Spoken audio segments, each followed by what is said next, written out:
captivity, under interrogation, his people have been turning their attention to what form of justice he should face. The head of the Iraqi Governing Council says he will be tried in Iraq and could face the death penalty. We'll have more on that later in the programme, but first, James Rogers has been to Tikrit to see for himself where the hunt for Saddam Hussein ended, a hole in the ground. Target Wolverine, Black Hawk helicopters hovering in over the fertile floodplain, pinpointing the insignificant cluster of buildings whose secret is now out. Along the dusty track in the orange groves, the troops who took part in Operation Red Dawn, members of the 4th Infantry Raider Brigades, are still carrying out a sweep of the area. This grove.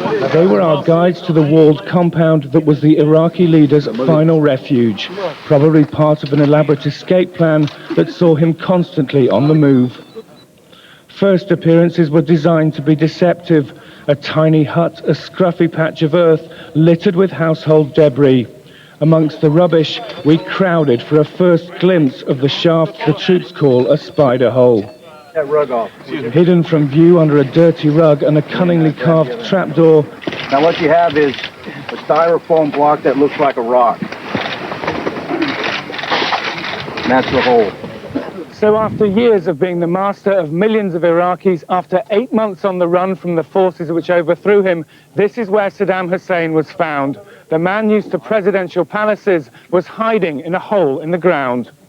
A hole that was barely large enough for the dictator to lie down in, but in which he could have survived for some time, breathing the air supplied by an extractor fan and a length of metal pipe, waiting in the gloom for the sounds above him which told him his enemies had discovered him. His escape plans foiled, he stared into the faces of his captors.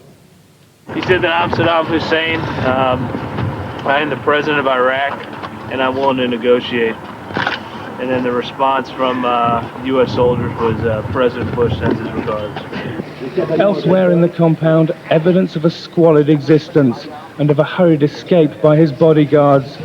Inside the hut, one cramped bedroom, covered with dirty laundry, but also containing clean clothing and shoes. Next door, a litter-strewn kitchen. This is the kitchen where Saddam Hussein's last meal as a fugitive was probably cooked. There's a pile of eggshells here on the floor, a couple of sausages left in a packet there. It's in a pretty sorry state altogether. It's a dark and dingy place. Some rotting fruit down here, some chocolate, some nuts. Altogether, almost certainly not what the former Iraqi president was used to.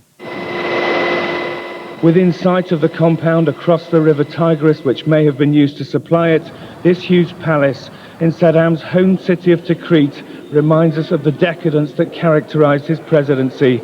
Its marbled corridors, now a base for the operation which led to his capture.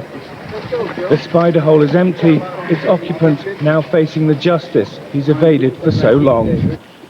James Rogers, BBC News, Adour, Iraq. Well, after Saddam Hussein was captured, he was taken to a high-security detention centre, and there he faced an extraordinary encounter.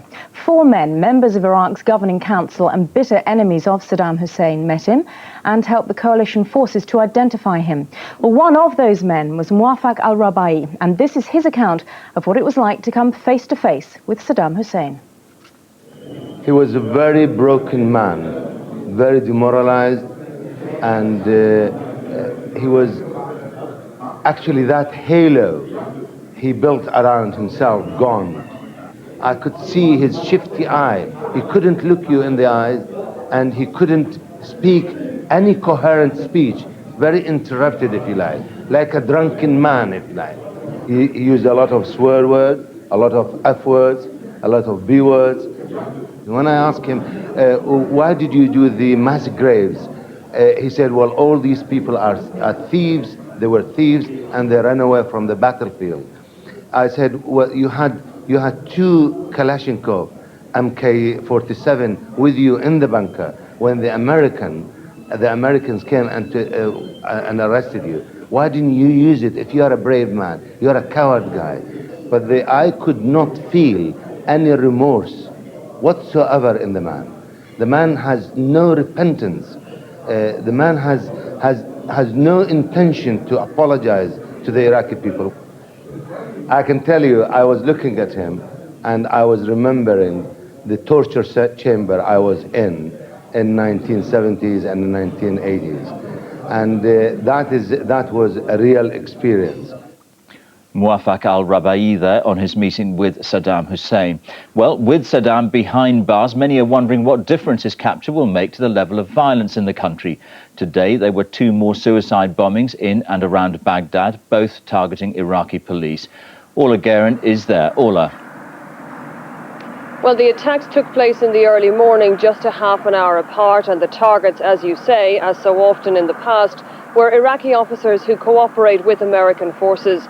Now, no one here expected the violence to stop in an instant, and it hasn't, but it's too soon to say if the bloodshed will continue over the longer term without Saddam. Baghdad, 1 day on.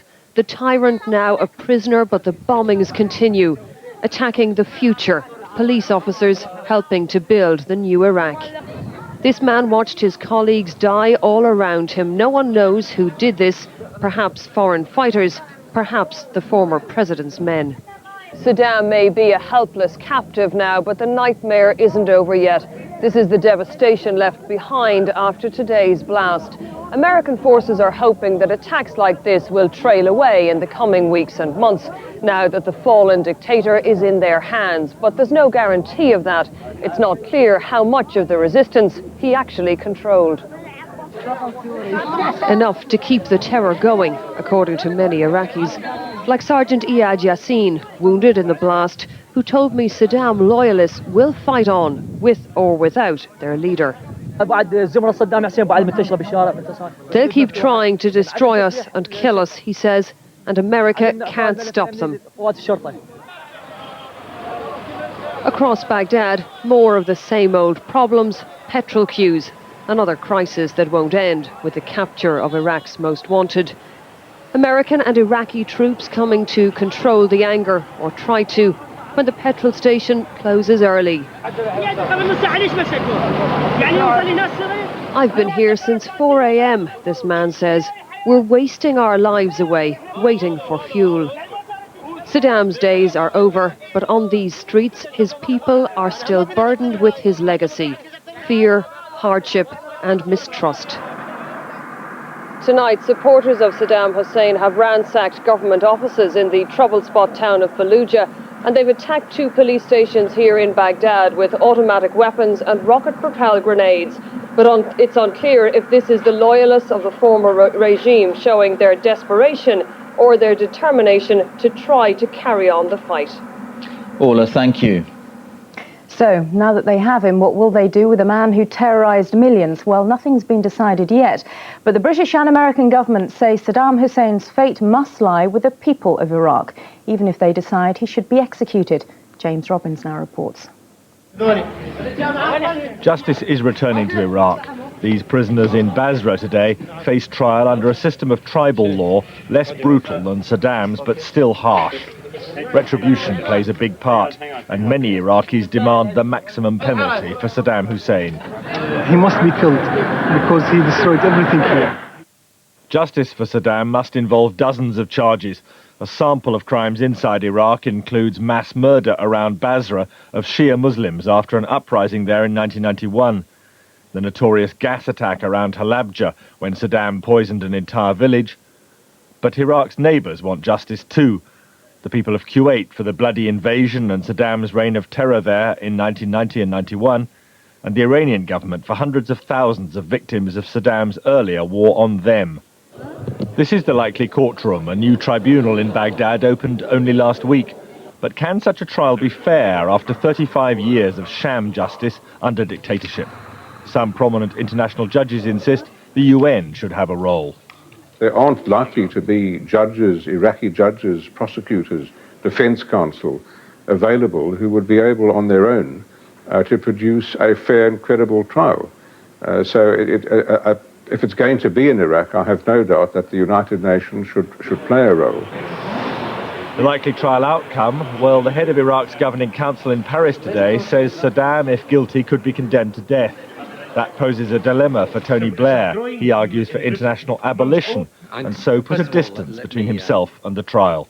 In relation to the death penalty, of course, this country remains opposed to the death penalty. But this is going to be something that in the end has to be decided by the Iraqi government and the Iraqi people. No such dilemma for President Bush, of course, an enthusiast for judicial execution. His emphasis this evening on Iraqis judging their former dictator. What needs to happen is he needs to be brought to justice. And the Iraqi citizens need to be very much involved in the development of a system that brings him to justice.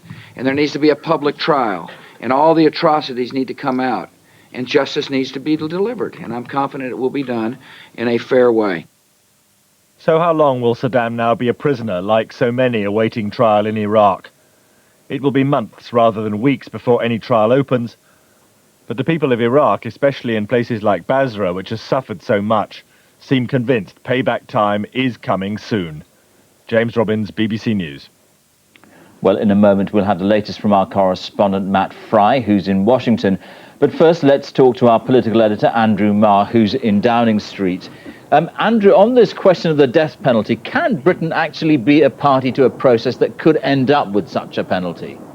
No, I think, as Jeremy Greenstock, Tony Blair's representative in Baghdad, made clear, because of British opposition to the death penalty, not just in Britain but internationally, Britain couldn't actually be part of a judicial process where the death penalty was the end result. However, what Tony Blair made very clear today, that if it comes to a choice between Britain's opposition to the death penalty and another principle, which is that Saddam should be tried locally and be seen to be tried by the Iraqi people, then that second principle counts most. So if it's a question of Saddam hanging or being executed in some other way because it's done locally, then that's what Tony Blair wants. And Andrew, everybody's talking about a trial in Iraq, but this is a country that's not had a proper judicial system for decades. Very good point. I mean, how many lawyers are there left in Iraq who really have a close understanding and memory of legal process before the Ba'athist Party took over? Precious few. Now, there's a lot of work going on already to try and rebuild the judicial system and to ensure that it's fair. But that will be a very big question for Tony Blair and indeed for the Americans, because they will be, as it were, the guarantors of the process by which Saddam Hussein is tried. And it'll be very important, particularly in the Arab world, that that is seen to be fair. Matt Fry, if I could come to you. George Bush kept saying today that the Iraqis have to be in charge. He was sort of ramming home that message, wasn't he? Absolutely, and you can see why. He really wants this thing to be tried in Iraq. It is Iraq's justice that is at stake here. But as Andy pointed out, how do you ensure that? I mean, any judge or lawyer worth his salt in Iraq was probably either executed by Saddam Hussein or went into exile. So you might argue it's going to be difficult to get a fair trial, even for a man like him. And then, of course, there's the International War Crimes Tribunal in The Hague, where ex-President Milosevic is currently standing. Well, that's not an option for this administration. They've always turned their back against that kind of institution. You remember they opted out of the International Criminal Court. So it will take place in Iraq, and it may well be televised, of course, which may be good news for President Bush if it takes place sometime next summer, just before the election campaign. And Matt, things haven't gone all George Bush's way. What are the politics, do you think, of this capture? Well, they are going George Bush's way today, very much so. It wasn't only Saddam Hussein who found himself in a hole. The Democratic candidates who are trying to beat George Bush are also finding themselves in a bit of an electoral hole at the moment, because they had turned the whole Iraq quagmire, and it has been a bit of a quagmire in the last few months, into the biggest attack against the president. Well, for the first time today in many months, the American people see that this war does yield real results. The capture of Saddam Hussein, flesh and blood, is a lot more effective than the toppling of a statue, and they're really scrambling for a response because, quite honest, the economy